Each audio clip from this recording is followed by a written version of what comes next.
Hello friends, আজ আমি আপনাদের সাথে ছোট বাচ্চাদের টিফিন রেসিপি শেয়ার করব, যেটা হবে হেলদি অ্যান্ড টেস্টি। তবে দেরি না করে চলুন ভিডিওটা শুরু করি। এখানে আমি 1 কাপ মতো ভাত নিয়ে নিয়েছি, আর এতে দিয়ে দেব আমি 1 কাপ মতো সুজি। এখানে আমি সুজি ব্যবহার করছি, আর দেব কিছু বাদাম এতে দিয়ে দেব, আর অল্প করে একটু দিয়ে দেব পানি, যাতে করে সুজিটা আমাদের নরম হয়ে যায়। আর এতে দেব একটু আমি অল্প করে জোয়ান, আর দিয়ে দেব স্বাদ অনুযায়ী নুন। এটা একটা আমি পেস্ট বানিয়ে নেব।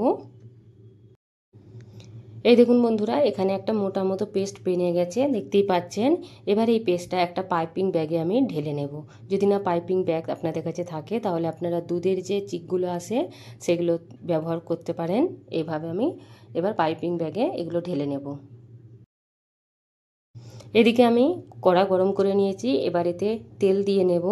তেল দিয়ে এবার পাইপিং ব্যাগে যে আমি পেস্টটা ঢেলে রেখেছিলাম সেটা এইভাবে ছোটো ছোটো করে পাতলা পাতলা করে দিয়ে সুন্দর করে এগুলোকে লাল লাল মতো করে কুড়কুড়ে মতো করে ভেজে নিতে হবে।